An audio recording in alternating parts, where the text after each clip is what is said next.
ఇంకా ఇది అయిపోయినాక ఇక చూడండి ఇంకోటి. గత నెల రోజుల నుంచి ఫోన్ ట్యాపింగ్ మన్ను మశానాలు ఇదే మాట్లాడుతూ ఉన్నాడు. ఏమైంది నిన్న? ఆగలేదానికి. అంతకుముందు నుంచి ఎప్పుడు అంటారు బీఆర్ఎస్ పార్టీ ఆయన దొంగతనం చేయడం వచ్చు, దొంగగా పట్టుబడడం కూడా వచ్చానికి. అది ముఖ్యమంత్రి రేవంత్ రెడ్డి గారు అంటే దొంగతనం చేసినా ఒప్పేసుకున్నాడు. మంచి ఓపెన్ గా తేటతనం అయిపోయింది వాళ్ళ ఫోన్ ట్యాపింగ్. ఎస్, అది మా అధికారులు అందరూ ఫోన్ ట్యాపింగ్ చేస్తున్నారు. నాకు తెలుస్తున్నది.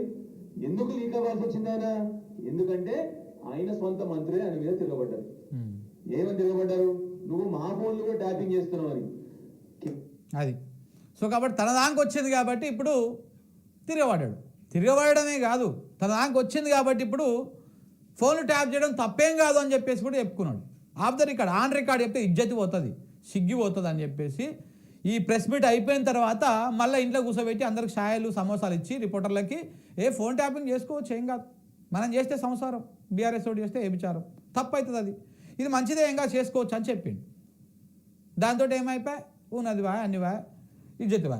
సో దాని తర్వాత వీళ్ళు వచ్చి ప్రెస్ మీట్ పెట్టిరు. ఇప్పుడు ప్రెస్ మీట్ పెట్టి నువ్వు ఏదైతే మొన్నటి దానికి ఆరోపణలు చేసినావో అవే ఆరోపణలు ఇప్పుడు మీ మీద వస్తూ ఉన్నాయి. మీరు కూడా ఇప్పుడు చూసుకోండి, మీరు కూడా ఇప్పుడు కడుక్కోండి ఆ బురదని. హైదరాబాద్ లో ఇవాళ క్యాబినెట్ మీటింగ్ ఉంటే మంత్రులందరూ కూడా మీరు నా ఫోన్ ట్యాపింగ్ చేస్తున్నారు, మేము క్యాబినెట్ మీటింగ్ కి రాము అని పోయి ఢిల్లీలో కూర్చుంటే ఈయన మా మంత్రులుగా ఇదే గవర్నమెంట్ లో మేము ఉన్నాము, మా ఫోన్లు కూడా ఈయన ట్యాపింగ్ చేసిన తర్వాత ఒక ముఖ్యమంత్రి స్వయంగా మంత్రుల ఫోన్ ట్యాపింగ్ చేస్తున్నామని చెప్తున్న తర్వాత క్యాబినెట్ మీటింగ్ ఎందుకు అటెండ్ కావాలని పోయి అందరు ఢిల్లీలో కూర్చున్నారు. ఢిల్లీలో ఇప్పుడు పెద్ద పంచాయతీ అవుతుంది. ఢిల్లీలో మంత్రులు అందరు ఎక్కడున్నారో ఒక్కసారి చూడండి మీరు. మంత్రులు ఎంతమంది ఢిల్లీలో ఉన్నారు, ముఖ్యమంత్రి ఢిల్లీలో ఉన్నాడు, పిసిసి ప్రెసిడెంట్ ఢిల్లీలో ఉన్నాడు, పెద్ద పంచాయతీ అవుతుంది ఢిల్లీలో.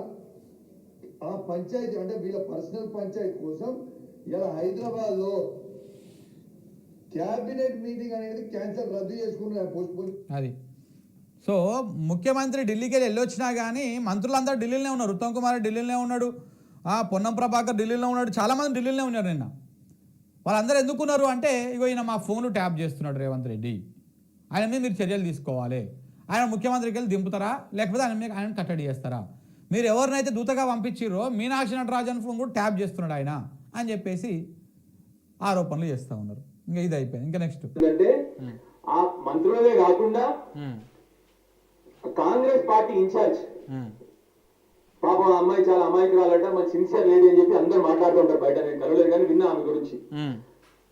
ఆమె ఫోన్ కూడా ట్యాప్ చేసిందండి. ఎవరు? బయట నుంచి వచ్చే, బయట రాష్ట్రం నుంచి వచ్చిన ఇన్ఛార్జ్ ఫోన్ కూడా ట్యాప్ చేసినంత దౌర్భాగ్యమైన పరిస్థితిలో ముఖ్యమంత్రి గారు ఉన్నారు. ముఖ్యమంత్రి గారు అంటే అర్థం చేసుకోండి ఆయనకి ఎంత అభద్రతా భావమో, ఎంత ఇన్సెక్యూరిటీ ముఖ్యమంత్రి గారికి.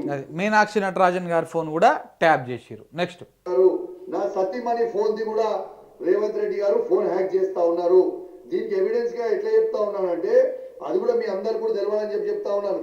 మొన్న నన్ను అరెస్ట్ చేసిన రోజు మా కమ్యూనిటీకి వచ్చి సీసీ కెమెరాలు మొత్తం కూడా అన్యాయంగా చెక్ చేస్తా ఉంటే ఇలా అక్కడ ఉన్న మేనేజర్, ఆ రోజు నేను కూడా లోకల్లో ఉన్నా, వాడు ఇంటికి రాకుండా చెక్ చేస్తా ఉంటే అక్కడ ఉన్న మేనేజర్ నా సతీమణికి ఫోన్ చేసి ఆడ ఏం చేస్తున్నారో వీళ్ళు చెప్తా ఉంటే 2 నిమిషాల లోపలనే అక్కడికి వచ్చిన సిఐ ఆ మేనేజర్ కి ఫోన్ చేసి నువ్వు మేడంకి ఎందుకు ఫోన్ చేస్తున్నావు, మేము ఇక్కడ ఏం చేస్తున్నామో ఎందుకు చెప్తున్నావు అని చెప్పిండు. మరి ఆయన నా వైఫ్ కి ఫోన్ చేసింది ఈ పోలీసు వాళ్ళకి ఎట్లా తెలుసు? అది సో కాబట్టి ఫోన్ ట్యాప్ చేస్తున్నాడు కాబట్టి తెలుస్తుంది. ఎట్లా తెలుస్తుంది? రేవంత్ రెడ్డి మొత్తం ఫోన్ ట్యాపింగ్ వ్యవహారం అనేది చాలా బహిర్గతం అయిపోయింది, బట్టబయలు అయిపోయింది. ఎవరో వచ్చి సీసీ కెమెరాలు చెక్ చేస్తూ ఉంటే, ఎవరో ఇది వీళ్ళే చెక్ చేస్తూ ఉంటే కాంగ్రెస్ పార్టీకి సంబంధించినటువంటి వాళ్ళు ఇట్లా చెక్ చేస్తున్నారు అని చెప్పేసి ఆమెకి ఇంటిమేషన్ చేస్తే ఆ ఇంటిమేషన్ చేసిన విషయాన్ని ఫోన్ ట్యాపింగ్ ద్వారా విని మళ్ళీ వెంటనే ఆ స్థానికంగా ఎవరికైతే అక్కడికి పోయారో ఆయనకు ఫోన్ చేసి సిఐకి ఫోన్ చేసి ఇట్లా చేస్తున్నారని చెప్పేసి చెప్పడం. అంటే ఈ రకంగా ఫోన్ ట్యాప్ చేస్తూ ఉన్నారన్నమాట. సో ఇప్పుడు భార్యాభర్తలు ఏం మాట్లాడుకుంటున్నారు, ఏం చేయాలి, ఇప్పుడు వార్తలు రాయాలి. ఇది కుల మీడియా కూడా రాయాలి వార్తలు ఇప్పుడు, కానీ రాస్తుందా? రాయదు. నెక్స్ట్ ఎవిడెన్స్ కూడా చెప్తా ఉన్నా మీకు. నిన్న కాక మొన్న 2 మంత్రులు మాట్లాడుకున్న మాటలు, ఆ 2 మంత్రులు ఫోన్లో మాట్లాడుకొని వాళ్ళు ఈయన ఎన్ని రోజులు మనం భరించాలి, వాళ్ళని ఆ మంత్రులు మాట్లాడుకునే సంభాషణ ఏంటంటే ఈ పొట్టోని మేము ఎన్ని రోజులు భరించాలి, ఎన్ని రోజులు భరిద్దాము, అని వాళ్ళిద్దరు మాట్లాడుకున్న చర్చని నెక్స్ట్ డే రోజు ఆ మంత్రిలో ఫోన్ కూడా ట్యాపింగ్ చేసుకుని ఇంత తర్వాత ఇంటెలిజెన్స్ రిపోర్ట్ ముఖ్యమంత్రి గారికి పోయిన తర్వాత ఇంకొక మంత్రిని ఒక మంత్రి ఇంటికి పంపించి ఆ మంత్రిని ఇంటికి పిలిపించి నేను ఏం చేసినా నా తప్పేమున్నది, మీరు ఎందుకు చేస్తున్నారు ఇట్లా, నన్ను ఎందుకు భరించాలని అంటున్నది రేవంత్ రెడ్డి పిలిపించి మళ్ళా ఆ మంత్రిని ఇంకొక మంత్రితో పంపించి ఆ మంత్రిని పిలిపించి సీఎం ఆఫీస్ ఆయన ఇంటికి తీసుకుపోయి ఇంకా తెలిసిన కథనే ఇదంతా, మనం ఆల్రెడీ వీడియో కూడా చేసినాం. సో కాబట్టి ఈ రకంగా డైరెక్ట్ పొడుగుడైనా మాట్లాడుకుంటున్నారంట మంత్రులు, ఇద్దరు మంత్రులు. సో ఈ రకంగా ఫోన్ ట్యాపింగ్ వ్యవహారము మొత్తం బహిర్గతం అయిపోయింది. కానీ మీరు చూడండి మిత్రులారా, తెలంగాణ రాష్ట్రంలో ఉన్నటువంటి మీడియా ఛానళ్ళు ఏబిఎన్ ఈ వార్త చూపించదు. రేవంత్ రెడ్డి ఫోన్ ట్యాప్ చేస్తున్నాడు వార్త పత్రికలు ఎక్కడ రాయదు. ఏబిఎన్ రాయదు, ఈనాడు రాయదు, ఈటీవీ చూపించదు, ఆంధ్రజ్యోతి పత్రిక రాయదు, అలాగనే టీవీ5 చూపించదు, మహాన్యూస్ చూపించదు, ఎన్టీవీ చూపించదు, V6 చూపించదు. ఎవడు చూపిస్తలేడు. ఎందుకు చూపిస్తలేడు? ఇప్పుడు ముఖ్యమంత్రి మీద ఫోన్ ట్యాపింగ్ ఆరోపణలు వస్తున్నాయి కాబట్టి. ఆ ఆరోపణలు చేసేది ఎవరో కాదు, మళ్ళా అదే మంత్రులు, అదే ప్రభుత్వంలో ఉన్నటువంటి మంత్రులు ఆరోపణలు చేస్తున్నా, అధిష్టానానికి ఫిర్యాదులు చేస్తున్నా ఎక్కడ ఒక్క అక్షరం ముక్క కూడా రాయకుండా మేనేజ్ చేసుకుంటా ఉన్నారు. కానీ సోషల్ మీడియా ఉందిగా, డిజిటల్ మీడియా ప్లాట్ఫామ్స్ ఉన్నాయిగా, భాగవతాన్ని మొత్తం బయట పెట్టేస్తూ ఉన్నాయి. దీంతో ఉక్కిరి బిక్కిరి అయిపోతూ ఉన్నాడు రేవంత్ రెడ్డి. అరే మనది మనకే కొడతా ఉంది అని చెప్పేసి. ఇక ఇది కాగానే ఇంకా కూలీలను దింపిండు. అడ్డ మీద కూలీలు లెక్క ఉంటారు అనమాట ఈ బ్యాచ్.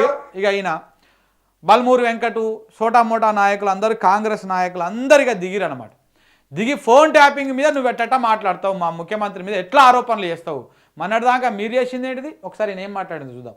ఇక ఏదైతే నువ్వు మాట్లాడిన మాటలకి బహిరంగ క్షమాపణ చెప్పకపోతే 100% నీ ఈపు బద్దలు కొట్టే పరిస్థితి వస్తుంది. నిన్ను గుడ్డలు ఉడదీసి ఉరికించే పరిస్థితి రేపు పొద్దున బాధ్యత హుజరాబాద్ నియోజకవర్గ ప్రజలు తీసుకుంటారని చెప్పి కౌశిక్ రెడ్డిని హెచ్చరిస్తున్నా. 3000 మంది నీకు బాగానే మద్దతు తెలిపినప్పుడు ఆ 3000 మంది ఉడవిక్తారేమో, కానీ మరి ఈ గుడ్డలు ఉడవికే పాంటసీ ఏందో వీళ్ళది మనకు అర్థం కాదు. ఇంకొకటి, ఇవాళ ఆరోపణలు చేసిర్రు కదా వాళ్ళు, ఆరోపణలు చేస్తే ఆ ఆరోపణలు తప్పు అని మీరు నిరూపించుకోండి. ఎందుకంటే మొన్నటిదాకా మీరు ఆరోపణలు చేస్తే వాళ్ళు భరించిరు కదా, బీఆర్ఎస్ పార్టీలో ఇంకో మిగతా వాళ్ళందరూ కూడా సేమ్ అవే ఆరోపణలు మీ మంత్రులు చేస్తారు మీ ముఖ్యమంత్రి మీద. ఇవాళ కౌశిక్ రెడ్డో లేకపోతే మిగతా ఎమ్మెల్యేలో ఇంకెవరో కాదు చేసేది, సంజయ్ కుమారో ఆలుగా చేసేది. సో కాబట్టి మీ మంత్రులే మీ ముఖ్యమంత్రి మీద ఆరోపణలు చేస్తామని నిరూపించుకోండి అని చెప్తా ఉన్నారు వాళ్ళు. మన దానికి వస్తే కానీ నొప్పి తెలియదు అనమాట. ఇప్పుడు కాంగ్రెస్ వాళ్ళకు అదైపోయింది. ఇక దీంతో మొత్తం మేము దాడి చేస్తామని చెప్పేసి పోతా ఉన్నారంట. ఇక దాడి చేస్తామని చెప్పేసి కౌశిక్ రెడ్డి ఇంటికి పోతే, కౌశిక్ రెడ్డి ఇంటి దగ్గర కొంతమంది బీఆర్ఎస్ కార్యకర్తలు అందరూ కూడా గుమ్మిగూడిరు. ఇగో ఆయన ఎవరు, ఒక ఆయన పేరు ఒక్క నిమిషం ఆగు, ఆయన ఎవరు దాడి చేస్తాని పోయిందంట. మేము బీఆర్ఎస్ ఎమ్మెల్యే ఇంటి మీద దాడి చేస్తామని చెప్పేసి ఈయన ఎవరు, పాడి కౌశిక్ రెడ్డి ఇంటి మీద దాడికి వెళ్తున్న కాంగ్రెస్ కార్యకర్తలంట. కొండాపూర్లోని పాడి కౌశిక్ రెడ్డి ఇంటి పైన దాడికి ఎన్ఎస్యుఐ రాష్ట్ర అధ్యక్షుడు వెంకటస్వామి, కార్యకర్తలతో పాడి కౌశిక్ రెడ్డి ఇంటిని బయలుదేరినటువంటి వెంకటస్వామి నిన్న సీఎం రేవంత్ రెడ్డి పైన పాడి కౌశిక్ రెడ్డి చేసిన వ్యాఖ్యల నేపథ్యంలో దాడికి వెళ్తున్నాడంట, ఈయన బయలుదేరుతున్నాడంట. ఇప్పుడు ఆ వార్తలు వస్తూ ఉన్నాయి. అంతే, దాంతో వాళ్ళ ఇంటి దగ్గర కూడా బీఆర్ఎస్ కార్యకర్తలు కూడా గుమ్మిగూడారు. ఒకవేళ కనుక ఆలు పోయి ఇలాంటివి ఉంటే పెద్ద ఇష్యూ అయ్యేటువంటి 2 వర్గాల మధ్య లొల్లి అయ్యేటువంటి అవకాశం ఉన్నది. ఇంతకుముందుకే మనం చూసినాం కదా ఒకసారి ఎట్లయింది అక్కడ ఉన్నటువంటి స్థానిక ఎమ్మెల్యే ఈయనకు మధ్య. సో ఇట్లా అయిందనమాట. ఇప్పుడు ఫోన్ ట్యాపింగ్ కేసు అటు తిరిగి రేవంత్ రెడ్డి మీదకి వచ్చింది. నేషనల్ మీడియా కూడా కవర్ చేస్తుంది మెల్లగా. సో ఇంకా కూడా వాస్తవాలు బయటకు వస్తాయి. ఇది ఫోన్ ట్యాపింగ్ కేసులో జరుగుతున్నటువంటి వ్యవహారం.